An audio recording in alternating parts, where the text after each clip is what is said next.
So at that point at Plan International, we had about 20,000 donors. I wrote to them all saying, this is a crisis. I know you care about children in other countries. I know you believe that development is important. I know you believe America should play a role. Will you please write or call your senator and your representative? And I talked to other CEOs, and I think 10 or 20 of them did the same thing. So there were millions of letters. And the budget was restored, actually increased. And the other beautiful thing about it is it changed the dynamic, because it taught that government agency, USAID, that NGOs weren't down here as doers for some projects. They were up here as influencers of the public. Welcome to the Philanthropy Masterminds podcast, brought to you by DonorSearch, the show that takes you inside the lives of thought leaders, innovators, and changemakers in fundraising, philanthropy, and civil society. I'm your host, Jay Frost. Ken Phillips was named the Outstanding Fundraising Professional by the Association of Fundraising Professionals in 2024, the organization's highest honor. Since his career began in 1961, Ken has served in leadership roles at the Institute for International Education, Save the Children, and Plan International, where he revolutionized marketing and donor outreach, dramatically increasing public awareness and revenues. He founded his consultancy, NGO Futures, in 1995, and has since provided hundreds of training courses in 35 countries. And his books and articles on fundraising, leadership, and strategic planning have reached audiences around the world in multiple languages. We spoke with Ken in April at AFP ICON in Toronto. Ken, first of all, congratulations. Oh, thank you so much. It's an honor. It's a lifetime of work.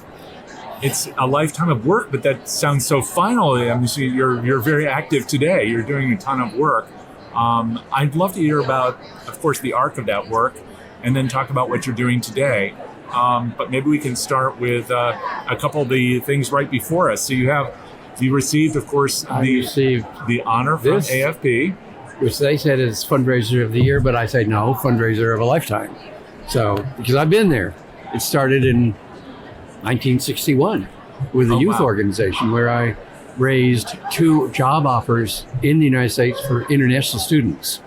And that comes from an organization called ISAC, started by French and Germans, who said, we don't want to do what our parents did after the Second World War. Yeah. And so his mission, or his vision is peace, his method is international understanding, which relates not only to the world, but in this country as well. We need intercultural understanding as much as we need international.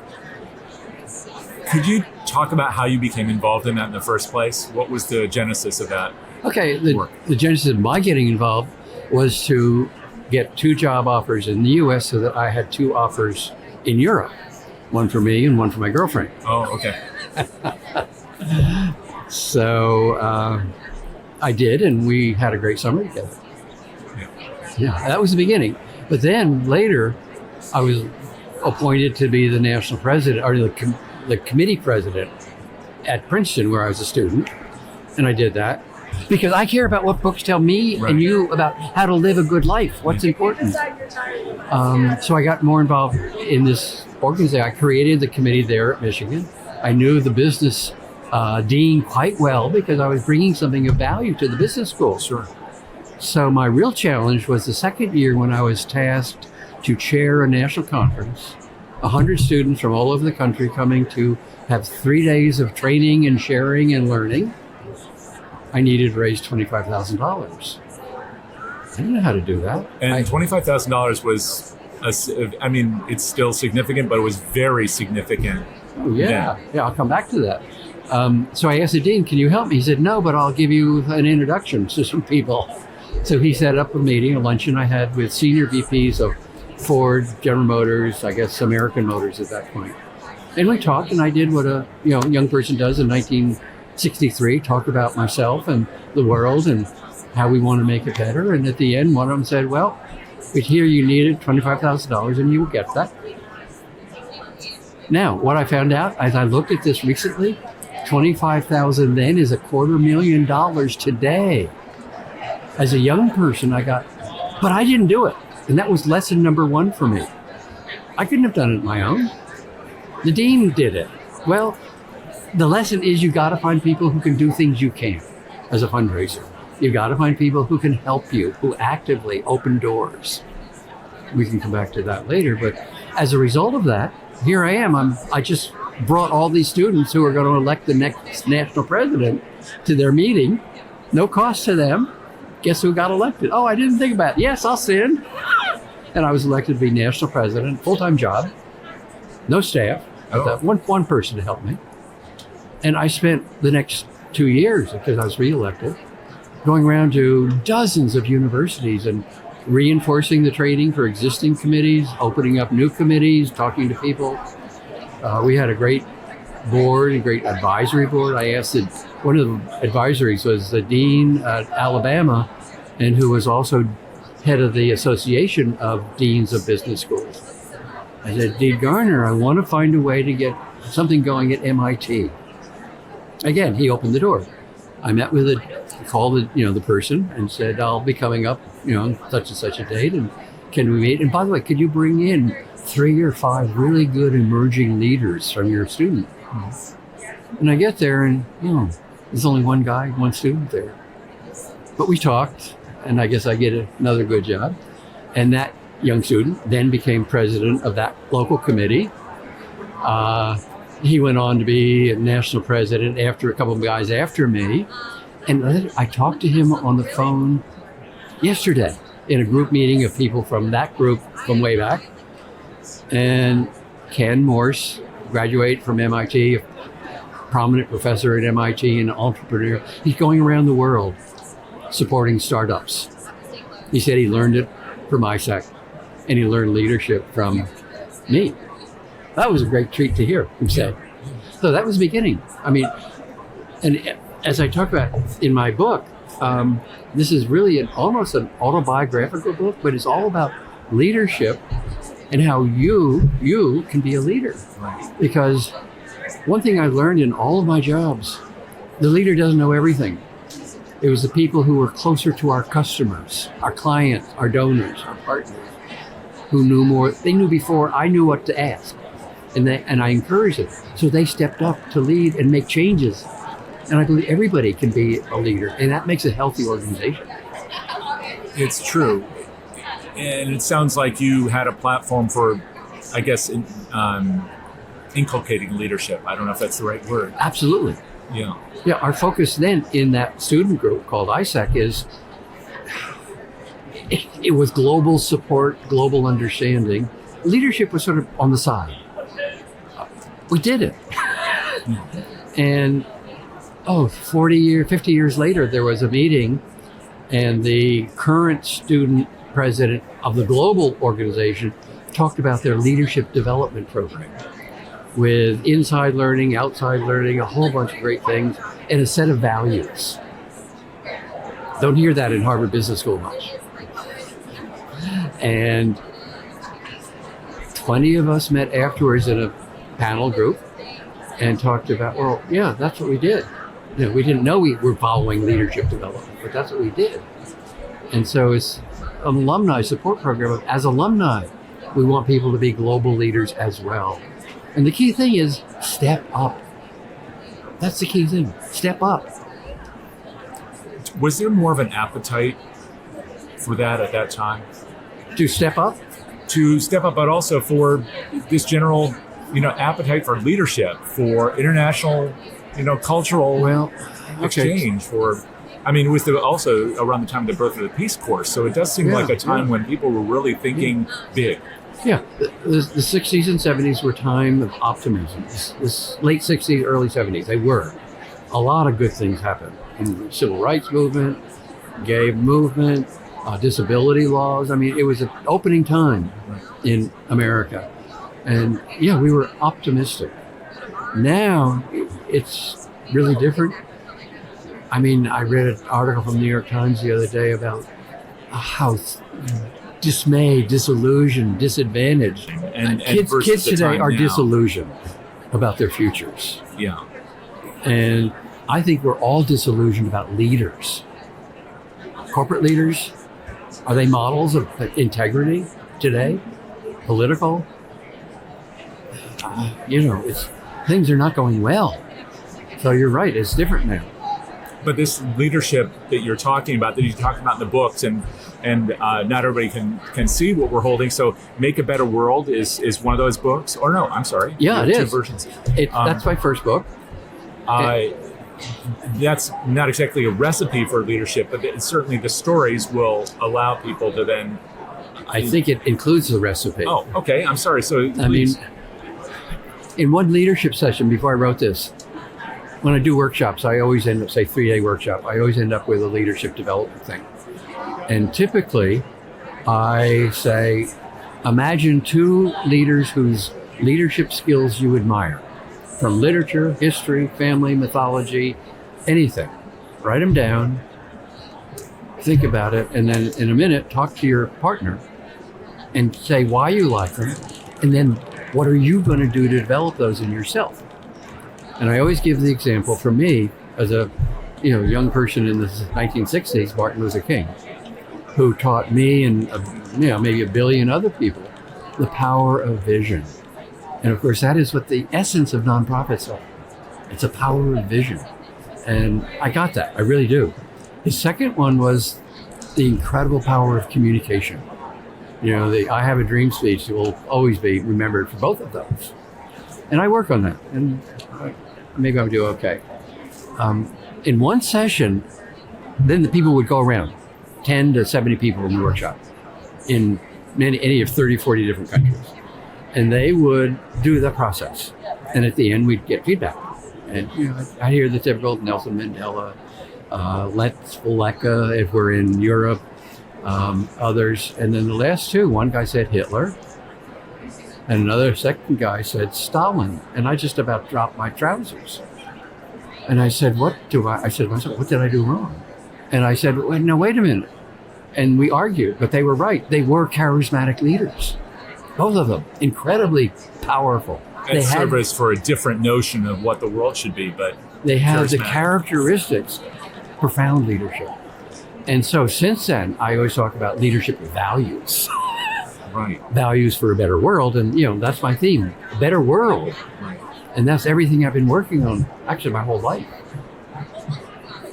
So you mentioned in there about nonprofits having vision as kind of a core capacity. Do you see organizations, they're certainly communicating. I hope you agree that they're communicating, sometimes better than others. But in terms of vision, do you see the vision coming from the nonprofit sector? Oh, yeah. There are different categories of nonprofits, but they all have vision. The university and education are one level, and they have a number of advantages. Right. Hospitals also have a number of advantages. It's what I usually call them NGOs, non-governmental organizations, charities, we call them in this country, that are doing other things other than education and health. They work in education and health, but not the same way. They are collecting money from assisting new people to help another group of people. And that's the business model of the NGO. You have income, you have expenditure, right. And you have to do certain things in the middle of that box to make it work. I think they all have a powerful vision of what this world should be. There are exceptions, but very, very few. Actually, I'm writing a book now. My 5th book will be on governance, management, and teams. And I've written it mostly in almost final draft for nonprofits. And given what's been happening in times of COVID and corporate behavior recently, I'm adding a coda to each chapter about what the business world can learn from the best nonprofits. Governance is an example. Nonprofits have clear separation of governance. Businesses, you can have one person who is CEO, chairman of the board, selection of everything, of new board members, selection of members on the compensation committee. Right. You do me, I'll do your. You don't find that, though, in the nonprofit sector? Because we do have founders who sometimes stick around for decades, and small boards that are very close to their founders. And this is a dark vision. I actually am more optimistic than that, but I'm asking. Yeah, those are the exceptions, and a founder has unusual power. Maybe that's okay. I just wish they would, move on more quickly, and that's one of the challenges for an executive. to move people forward. Yeah. So that's the book you're working on now, but you've been doing a tremendous amount of work, not just as a writer and a thinker, but also in practice since those days back in Michigan. Talk a bit about that and where you're at today in terms You mean of your how practice. I got there? Yeah. NGO Futures. Well, it really did begin as a kid, because my dad, who was a businessman, said to me 100 times, "Ken, whatever you do, do it well." That's pretty darn good advice. Hearing it again and again. My mom, who was more spiritual, said, "Kenny, whatever you do something good." I had no choice. When I finished leading that student group, I had 2 job offers from very, very big, prominent, wealthy international bank in New York City and a place called the Institute of International Education that essentially is continuation of peace and international understanding and global education. Right. If I were the banker, I would be sitting here as a sponsor of this massive fundraising event. I'd be a big donor. Instead, I'm a practitioner, which is also a philanthropist, because we give our time to make this a better world. That's right. So as my parents, religious, I served as a cross carrier, candle lighter in a Presbyterian church for, almost every Sunday for 5 years. And I sat in the front and I heard all the great Bible stories. So a couple of months ago, my brother, we have a family gathering of cousins and brothers virtually, and he said, "What was the book that influenced you most?" And I had never thought of it before. Having studied literature, I said, "Oh, it must be Tolstoy or Dickens or Dostoevsky." I said, "Oh, it's the Bible."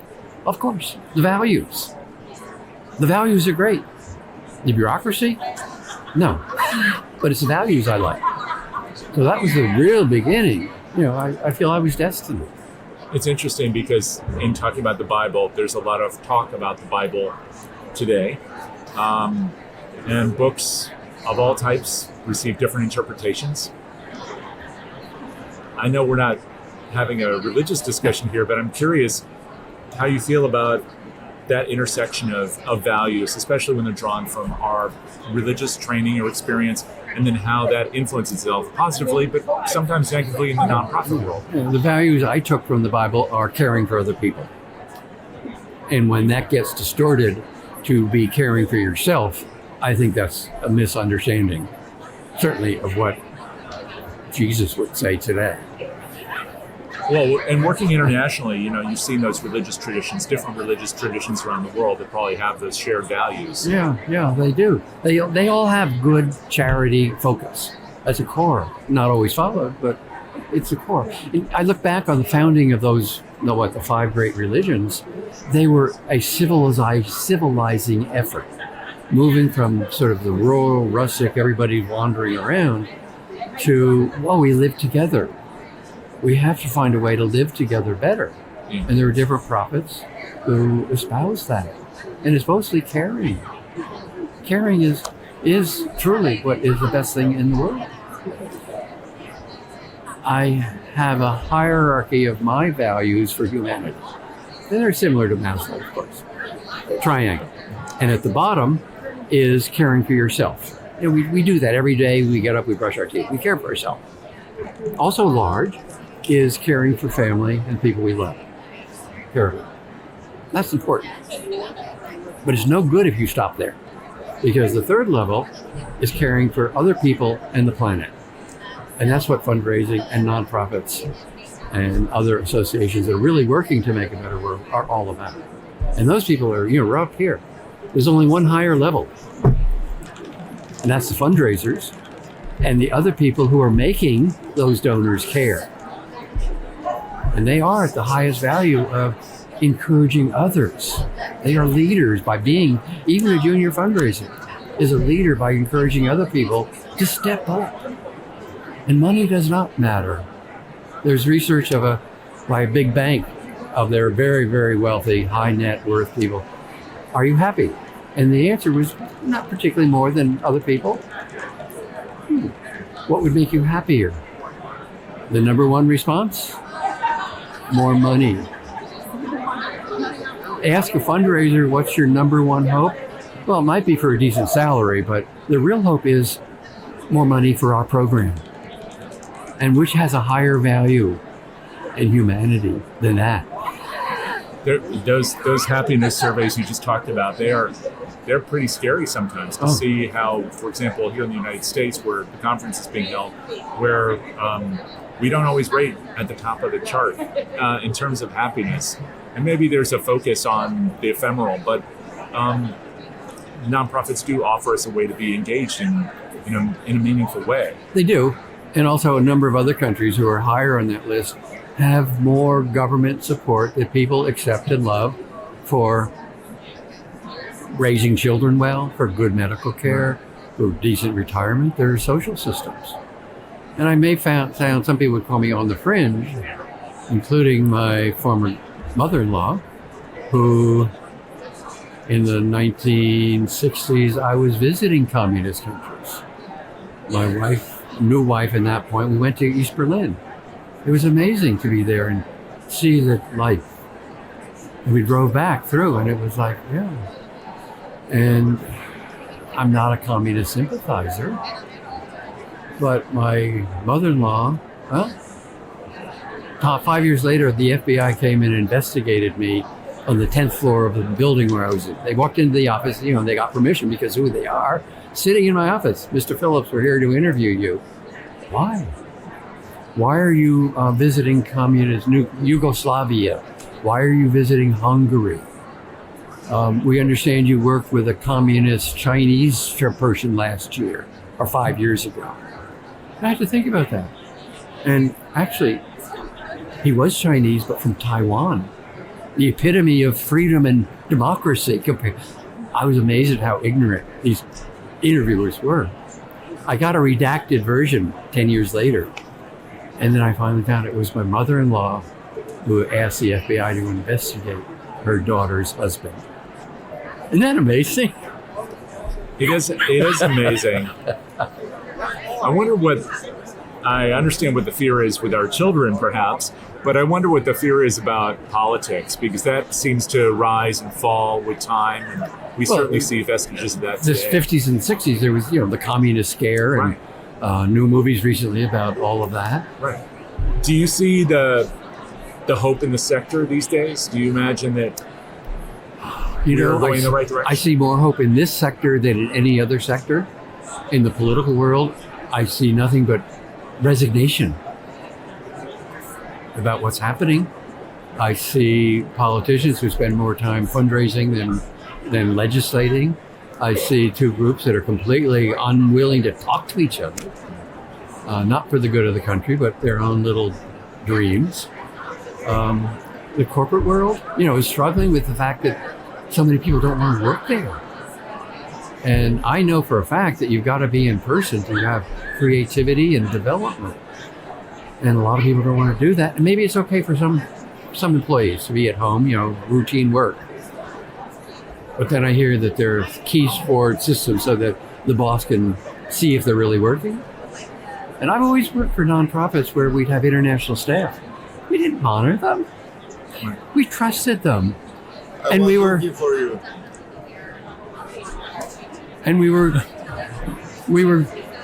grounded in value, in vision and mission and value. We didn't have to monitor. So in one of my other books recently, I take the typical project development cycle, which is where you plan, implement, monitor, and then the next stage, evaluate. How do you like to be monitored and evaluated? Right. So my version is plan together, which is what should be. Implement together, which is necessary. Both are responsible. Monitor together. And that is a by-way street. It goes both ways. Right. I've learned more from employees, I think sometimes, than they learn from me. And then learn. Not evaluate, learn. Because learning includes discussion. But when it's cast in a positive light. But I And I think more and more nonprofits are doing that. I hear a lot of people talking about mentoring here. I don't think it's a core product in the business world. I think it still is the, finger wagging. Yes. Yeah, I mean, recent developments of moving almost everyone up or down to part-time work, so you don't have to pay medical benefits, health insurance, medical benefits, and managing their time the way you want, not that they need for their families. That's a crisis of employment, and that's leadership without value. It is leadership without value, and it stems from profit before all. And there are a number of really good companies that also say, yes, profit's important, but we care about our employees, we care about our communities we work in, we care about our children of our employees. And buy local is a great thing, because then the money recycles back to employees who actually pay the teachers, pay for new, parks. Buy local is a magical answer, and that comes from my economics masters. Well, I mean, all these things are so intertwined, but we act as if they're not. And you just made that reference to, how things were handled differently in the Eastern Bloc once upon a time, and there were deficiencies with that we could all recognize in terms of human rights. But there were also potentially some support for healthcare, which we do see in countries that are different, like Japan. And so obviously in Norway they're happier. Right. In Denmark. I mean, the two great figures in this whole world right now, in my opinion, the two most important and not necessarily best. Tom Peters. No, not Tom Peters. Milton Friedman on the one side. Money is all that matters. And who am I thinking of? Peter Drucker. Oh, okay. Who says, and he's still right, nonprofits need to learn more about the business of their work, and many of them have. The biggest and the best, they're better in business than business. And the business needs to learn values and employee care from nonprofits. Are you seeing that happen? No. And with some companies, yes. I mean, I think Levi's has a famous reputation, but it's a family owned. Right. They don't have to, report to shareholders are demanding. Oh my God, in Rhode Island and Massachusetts, we're having a crisis in hospitals because a private equity company bought them, forced them to sell their land holdings, their buildings, their real estate, and charged them now rent. And now they're corrupt, bankrupt. And the owner of the, investor has two of the biggest yachts in the world. He's a very caring manager. And he flies around in the state-of-the-art little airplane that nobody else can afford. I mean, this is leadership. No wonder the kids today are discouraged. Politics is trouble. Where are your models of leadership today? Facebook started out as a great thing of communicating, but now it's become a profit center without enough caring about what they're doing to young girls, for example. Where do you see the greatest leadership within this sector, within the social sector? I would say in the various associations of nonprofits. And there are many of them. Healthcare, education. The one I'm most familiar with is one called interaction.org, which is an association of all of the American NGOs working globally. And I was fortunate because I was a junior fundraiser, or senior fundraiser then, when it was being created. And so my boss was one of the creators, founders, and he said, we need people to write the bylaws or the articles. Ken? Yeah, so me and two other people wrote the standards. And then, I moved up, executive director, and eventually on the board. And at one board meeting, I stand up and said, those articles of our statement say we assure the highest integrity of our members. Looked around, how do we do that? And I sat down, because we didn't. It was a false claim. A good one, but a false one. So the chairman was smart, said, Ken, do something about it.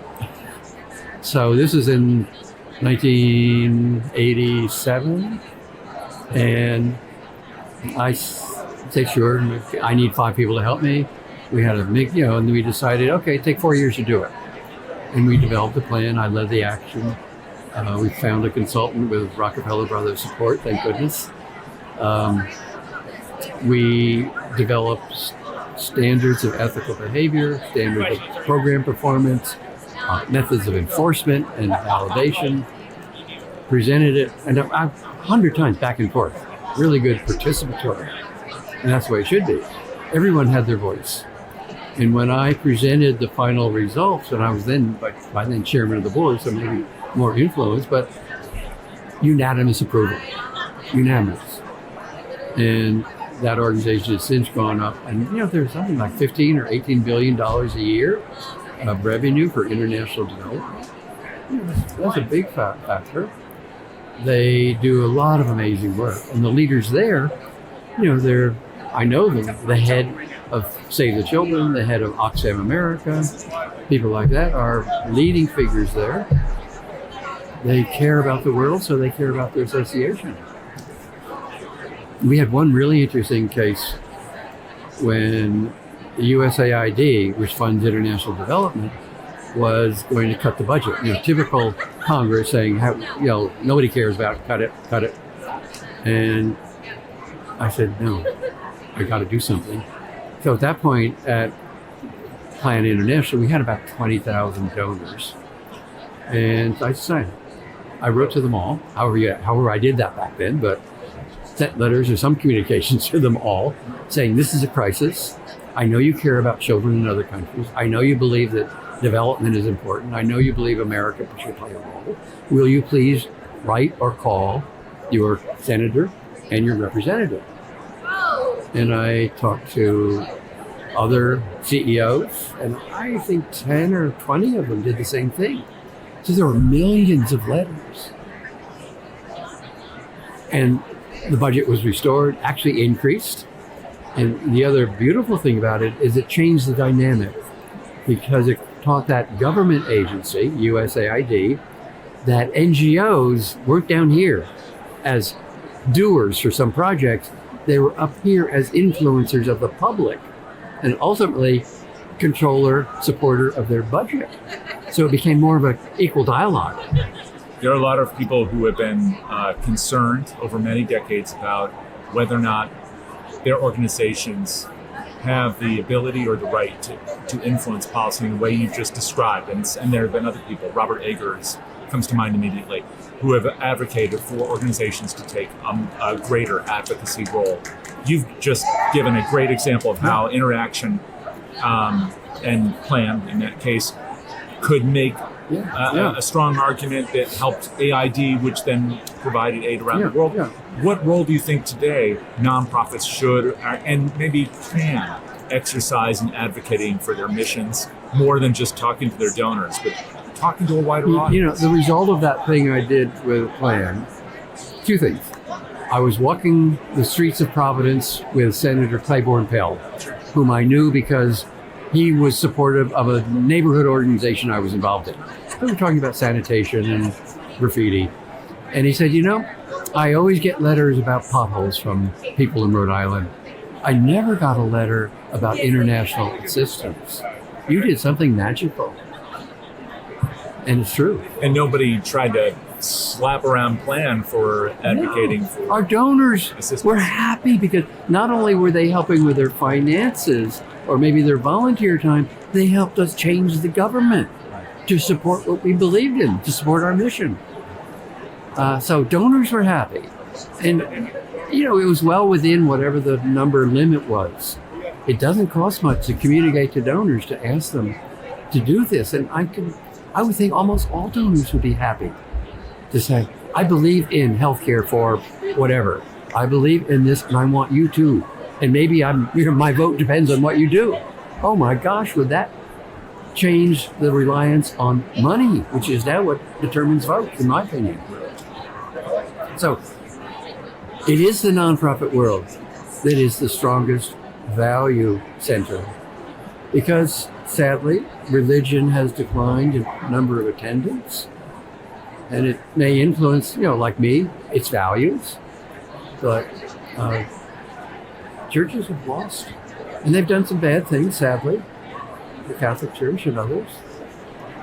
and their male domination in some categories certainly don't engage more than 50% of our population, for example.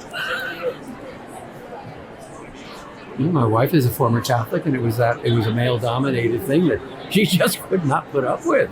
Why? What woman would want to be worshiping something that's male-dominated, doesn't listen to her?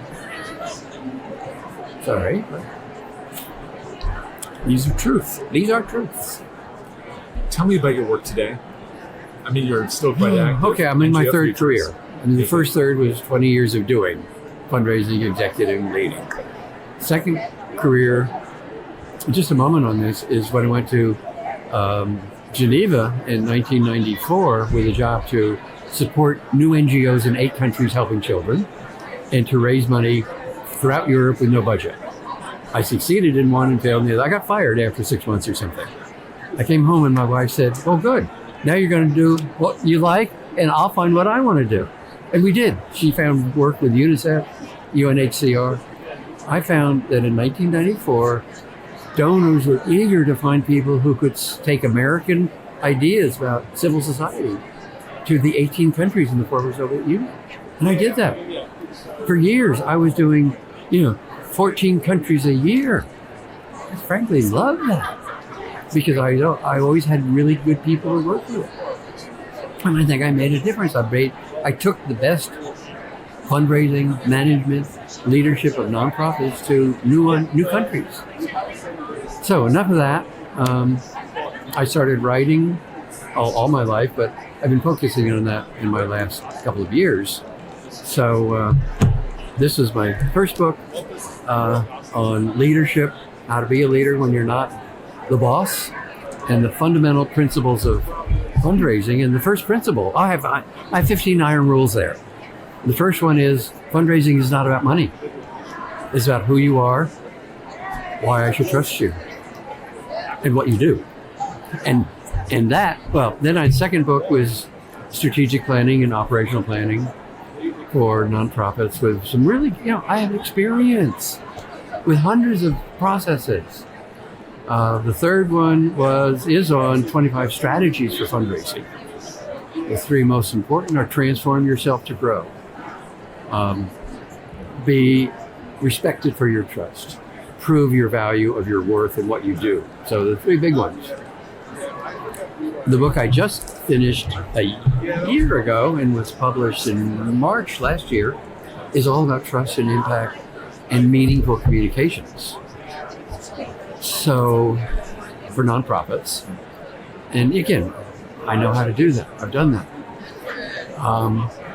Given everything is happening in the corporate world, in COVID, after COVID, I am adding a coda, like in a great opera, a coda at the end of each chapter, what the business world can learn from the best nonprofits.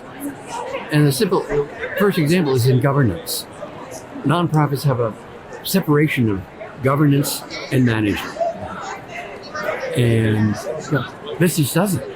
There are a lot of big companies where, Jamie Dimon is head of the board, head of the management, head of everything. And I may get in trouble, but he chooses the board members, he chooses the compensation committee members. That's a lot for one person. It's a lot, and especially if he goes off course, there's no correction. And you see that when banks go bankrupt because they didn't have a board that assessed risk management well. Nonprofits have flirted a lot with business, or at least talked about trying to run themselves like businesses. It sounds like you have some thoughts on that. At Save the Children, we had a youth clothing business, and it related to the mission. It just took too much time at the board. And finally we got rid of it, thank goodness. Someone else took it over, but it's possible. It's possible to have some sort of subsidiary that is closely connected to your mission. But it should be a separate corporate structure so that your nonprofit board doesn't spend all the time worrying about profits. It doesn't work. So a subsidiary, and they could be profitable, but they got to be managed well according to the integrity of the, so it's a harder business to run it with fairness. It's not a priority for me. So governance is one example. Values. The values that nonprofits have, they're all wonderful. The values of that student organization are so current. There's 7 of them. And if everybody in the world lived them, this would be an amazing different place. I went to an alumni and student meeting in Atlanta late last year. And there were about 100 students there, leaders of their local committees around the country. I was so impressed with them for their value, their commitment to the world, their competence. And I found myself saying again and again, I wish these 100 kids were heads of 100 countries, because we would have peace in this world. So there are really good examples. Values, you can't operate happily with a company or anyone who doesn't care about employees, who doesn't care about the communities they work in, who drain them, who only hire part-time workers so they don't have to pay benefits.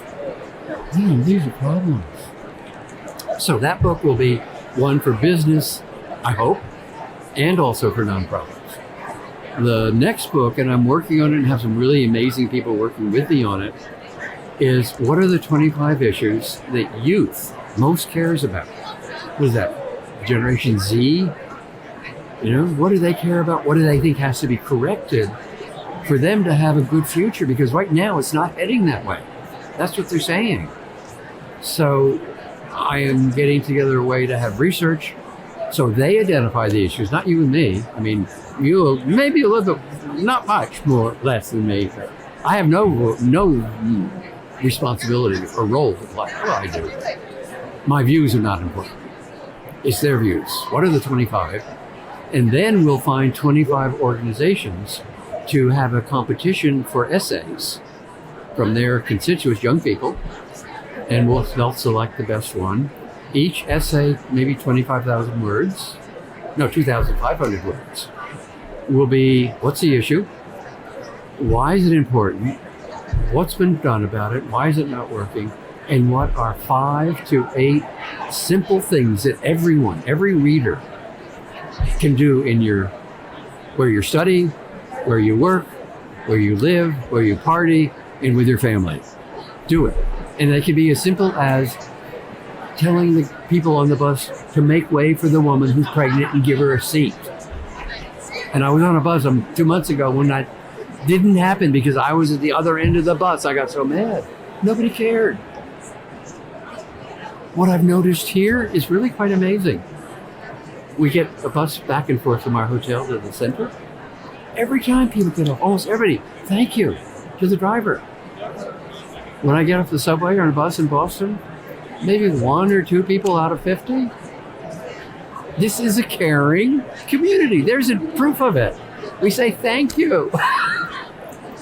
So here we are. I don't know if you come to these conferences all the time. Do you come annually to ICON or? No, I haven't, because I've been working in other countries, right, mostly. And that's where my clients have been, in other countries.